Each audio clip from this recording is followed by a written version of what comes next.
or good morning, shall I say. This is just going to be a quick drive as I'm alive. I had to pick up some medication from the pharmacy and decided to click the live as I drive back in. Let's see who this is.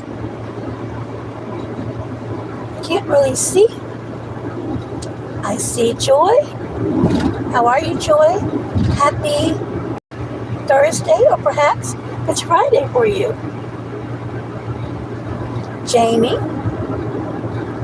Ninja Drew, please make sure you hit the like button. It's the 3 dots in the upper right hand corner.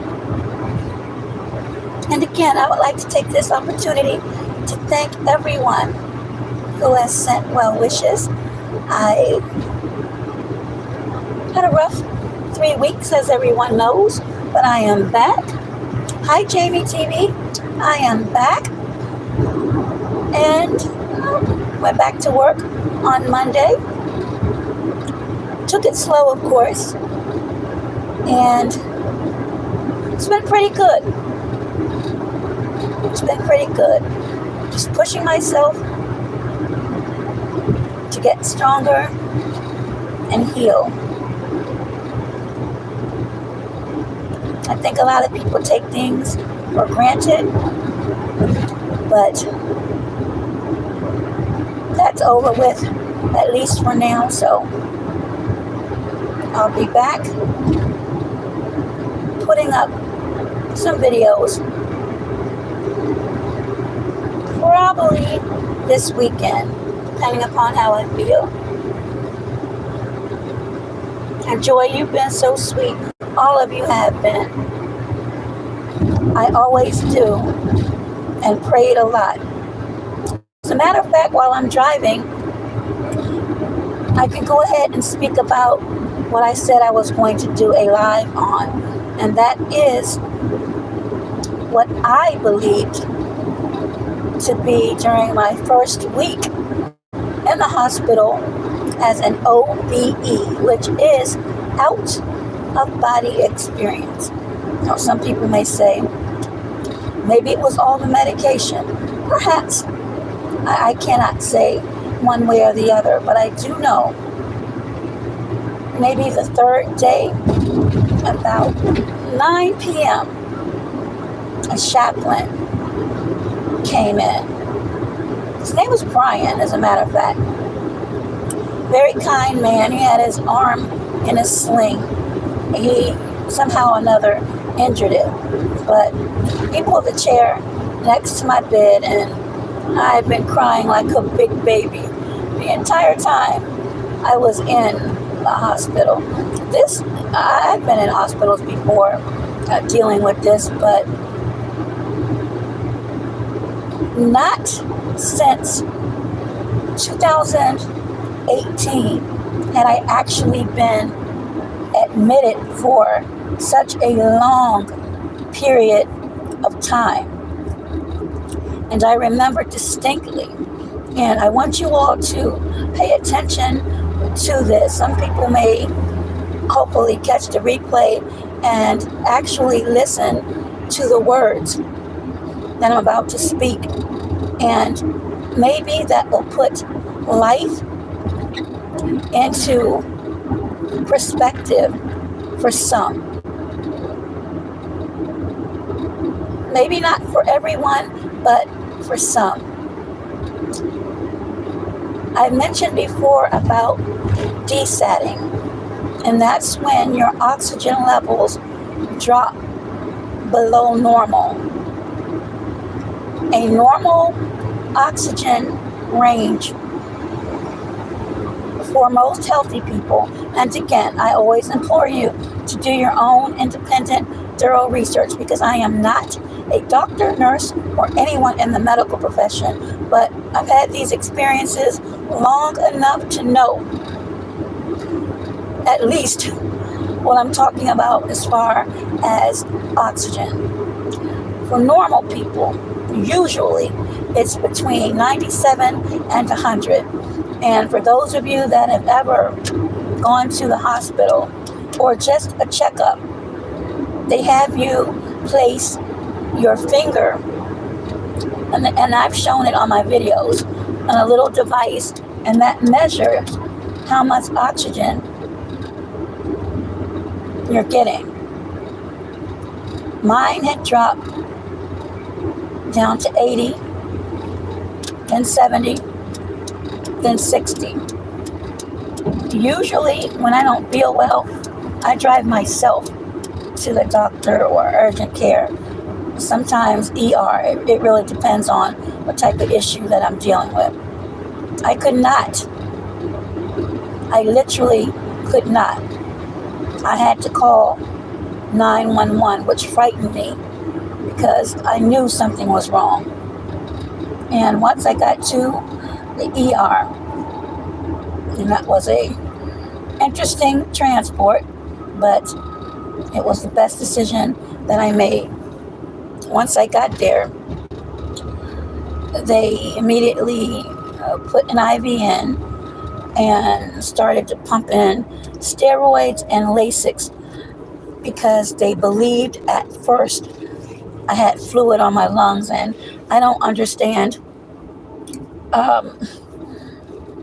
why certain tests aren't done to rule out other things, but they went to the handy-dandy Lasix. And if anyone knows anything about Lasix, it will make you go to the bathroom immediately, like within seconds. And keep in mind, I had an IV in. So I explained to them I had to go to the restroom. And they told me that the restroom was down the hall. And because I was desatting and they thought I was going to pass out, that I had to use a bedside commode. And I said, you have got to be kidding me. The nurse, who was a male, and he was just as sweet as he could be, came in with the bedside commode and a bag. And I looked at him. I said, you're serious? He said, yes, you can't go down the hall.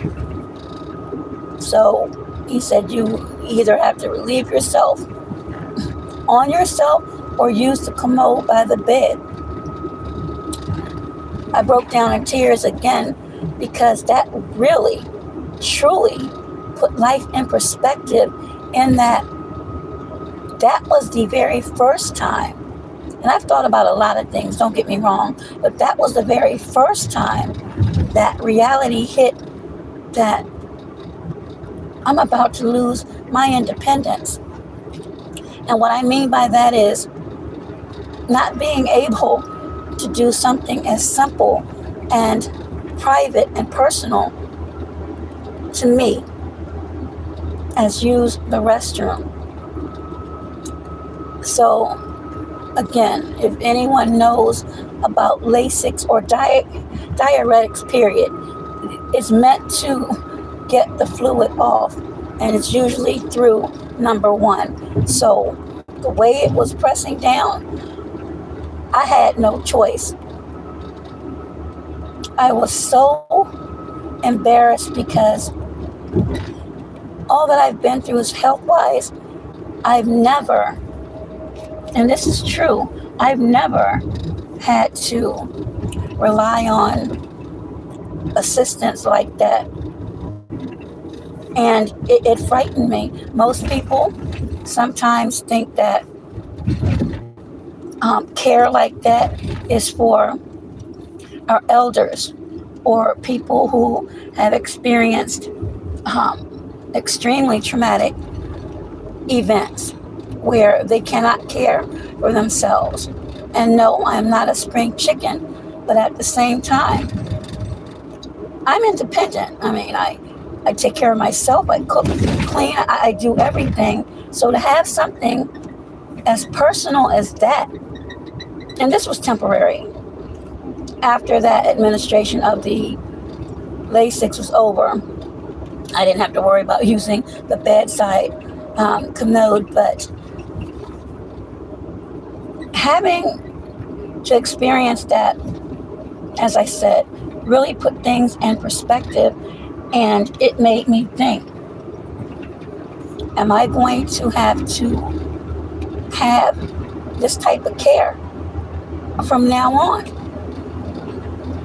So after that was over with, I had to have a bedside echocardiogram, check my heart. Of course, an EKG. I had tubes and being poked with needles, all kinds of lab work. And they put the oxygen on. That was the scariest part, having the oxygen put in.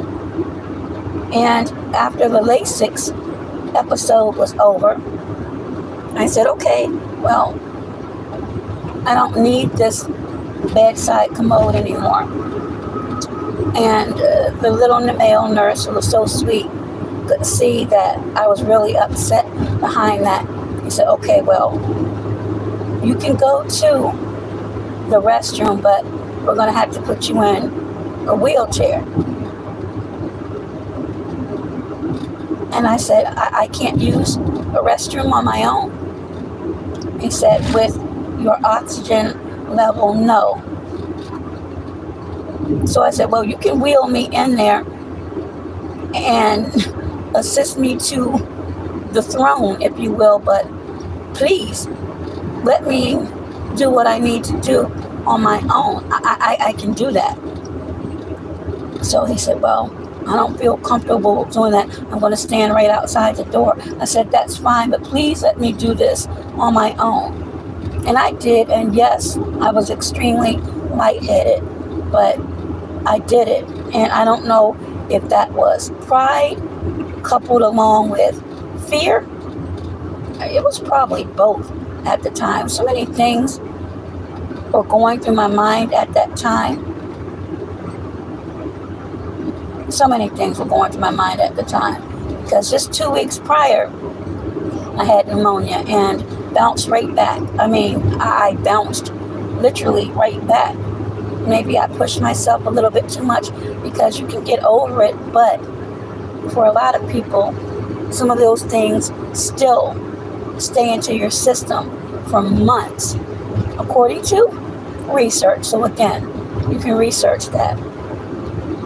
But back to where the chaplain came to my room.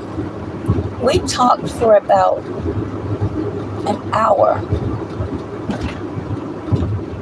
and talked about different books in the Bible. And we talked about faith and asking questions. And I mustered up enough strength, even though I really didn't want to know the answer. And I asked him, I said, I've been praying on certain things for a long time. I'm extremely patient, but this episode right here is quite different, and I'm really scared. And this is the first time I've actually been extremely frightened, because no one has any answers at that time, and I don't understand what's going on, or what message is it I am supposed to be listening to, because I made a concerted effort to step away from a lot of behaviors which I believe were not pleasing in the eyes of the Creator. You know, a lot of people may not believe in a higher power, but I do. Am I saying that I'm religious? Absolutely not. I am not perfect, and there are things that I say and do still to this day that are not pleasing. You know, we were born into sin, if that's what you believe. But at any rate, I asked him, I said, Chaplain, Is it wrong to ask that, how can I put it without sounding bizarre? And I don't know if I'm able to, so I'm just going to speak on what I asked. I asked, how do you ask to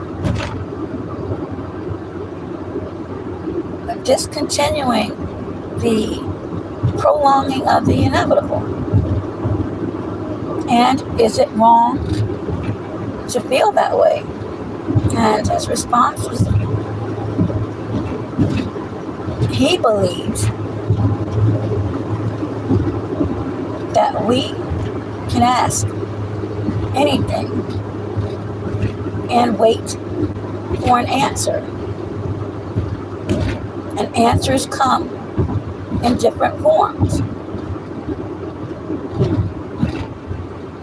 So we talked, and he explained some of the things he had gone through, some of the traumas he had gone through. But even with everything he shared, he was still able to smile. He was still able to volunteer and take time out to visit other patients in the hopes of giving them stronger faith and hope. So when he left, and after I had my night meds, I was so uncomfortable in that bed, I cannot tell you. I had, like, I don't even know if it was a dream, but it was just really, really, really strange. The room felt different, and I remember having conversations with at least 5 different people. Now, the odd thing about these conversations, they were conversations with people from my past, meaning childhood friends, ex-co-workers. But these conversations were the same conversations that took place years ago, meaning they weren't real-time conversations, but they were actually the same conversations that I had with these individuals. And during my journey speaking to these people, I saw my mom, and I said, "Mom, I'll be back."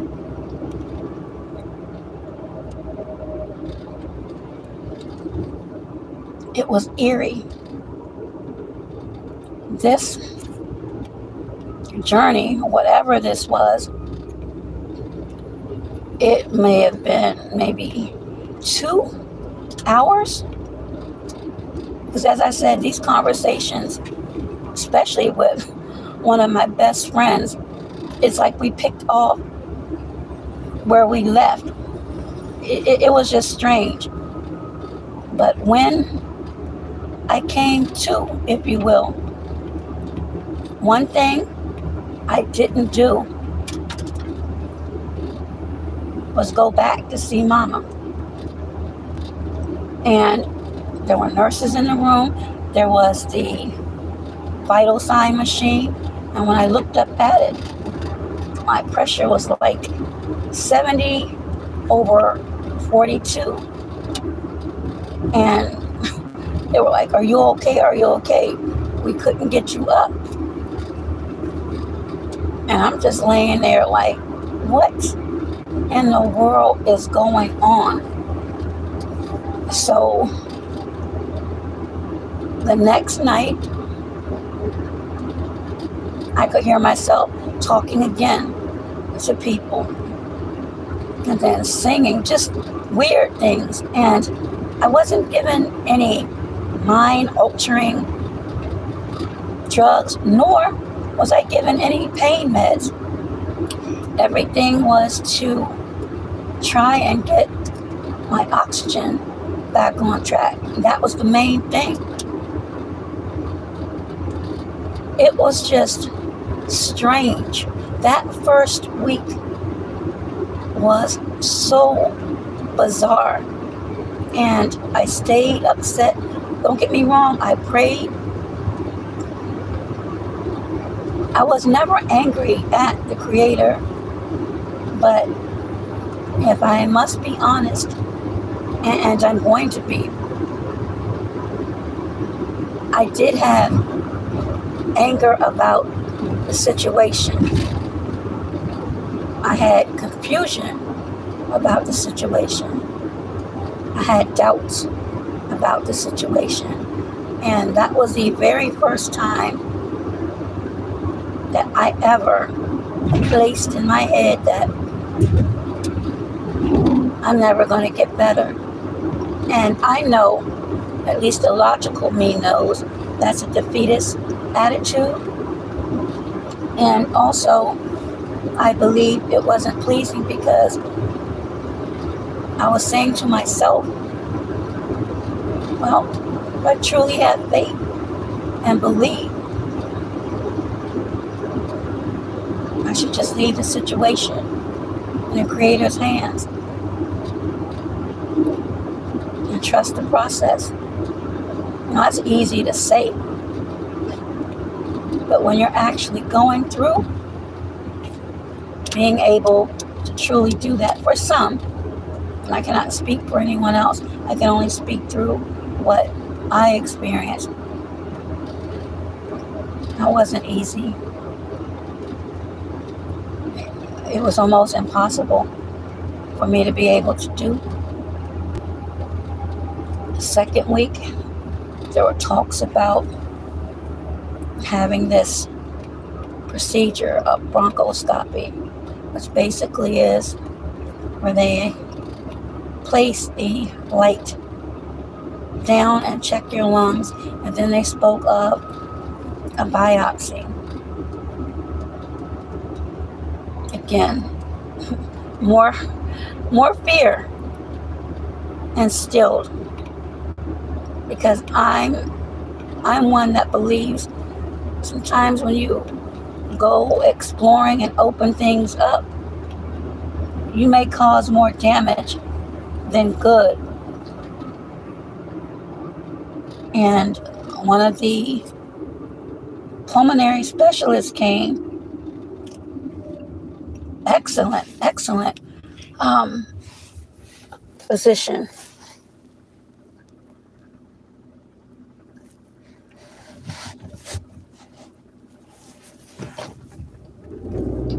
came in and began to talk and said, I'm going to follow you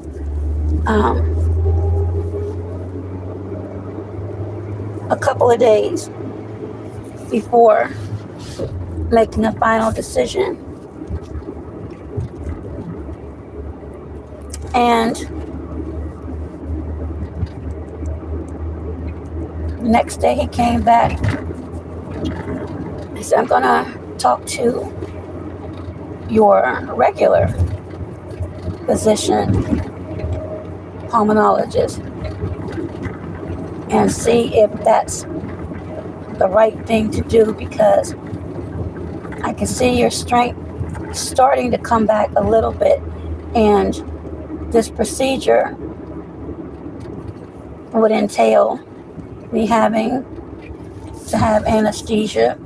Basically, even though the entire procedure would have only been 10-15 minutes, there was more risks than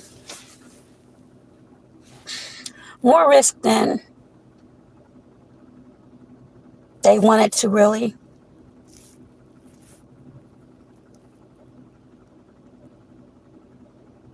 go through with, which is good because I didn't want that. And I definitely prayed on that. I definitely didn't want that. Hey there, all heart-written guy.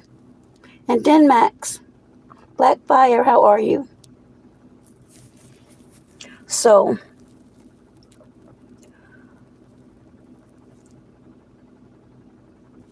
After that,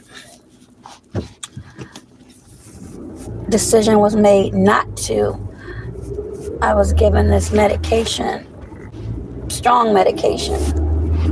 And that's why I was saying when I went live and had the mask on, the nurses and anyone that came in the room had to wear these little yellow coverings because this medicine is extremely, extremely strong and powerful. And it's usually given to people who have had transplants. After being given that, in a couple of days, I could see some changes. I felt a little bit stronger, even though I still had problems with breathing doing the lightest amount of exertion. I was able to finally, the second week, the middle of the second week, walk again with the use of portable oxygen. So I started to make small walks, and then in time they became longer. Did it hurt? Absolutely.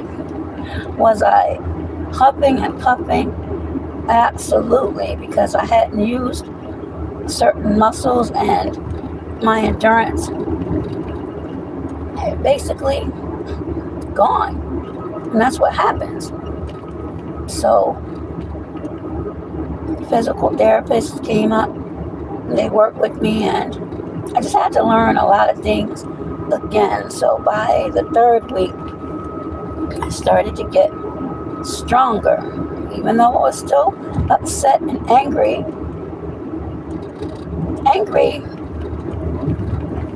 because I just felt like this year has been filled with so much as far as hurdles, but I'm not the only one. And I had to keep that in mind. As I said, people were transitioning the entire time I was there. There are people going through horrible ordeals where you could hear them screaming, and that was upsetting to me. I'm an empath, so my nurse told me that there was an older lady, I think 2 doors down from me, where the family was giving her a hard time, meaning the nurse, because the oldest daughter just wanted to keep giving her mother morphine. And even though they had decided that she would go to hospice, she said that she didn't really think she was going to make it through the night. And here I am boo-hooing again. It was just sad, and there was nothing I could do about it because I was stuck there. So again, some things that people take for granted, you really shouldn't, because things can change within a blink of an eye. You may think that everything is all well and good, and then before you know it, anything can happen. Maybe not with you, but with a family member or a friend or loved one. You just never know. And so that's why I say so much. You have to really cherish each day. So finally, when I was able to leave, and I was supposed to last Friday, but then my heart rate kept going up. So there's certain things that they want to have checked first before they let you out. And I had to wait a couple more days, and then finally Sunday, I was discharged and I went back to work on Monday. And as I said, it was rough, but I made it through, and I'm just going to keep pushing and walk this journey. But that experience, I will never, ever forget. Seeing my old friends. But the strangest part, as I mentioned, about that experience was saying, I'll be back, Mom, and never going back. So that, again, I'll never, ever forget. And the fact that my pressure was so low. I mean, 3 weeks. But I am back and here to share that with those that are listening, those that may catch the replay, and hopefully anyone that may be experiencing any difficulties in life. And as I mentioned, we all do. It may be in different forms, but we all have our issues. Just remember, you are not alone, and sometimes we may not seek the answers right away. We may not get what it is that we are seeking, but we have to believe and trust that if we're believers, it's His will. And who knows, I could end up back there again. Not saying that I will anytime soon, but you just don't know. So it's good to just, as I said, be thankful and grateful. And remember, even though things may look dark, and things have for a long time, just stay strong, meditate, and keep in your heart not only the bad times, that's easy, but the good times. So, thank you all who came in. If you're new here, subscribe up. I'm not going to be talking about this all the time, trust me. But I think this was extremely important because those of you that have followed me through this journey know that I've been through it. And for whatever reason, I'm still hanging in. And yes, my voice is still crackly, and it's going to be. That's just the way it is, but that's minor. I can deal with that. So thank you for tuning in on this Thursday, and again, Friday, for some of you. I truly, truly appreciate each and every one of you. Until next time, have a peaceful, beautiful night. And bye-bye for now.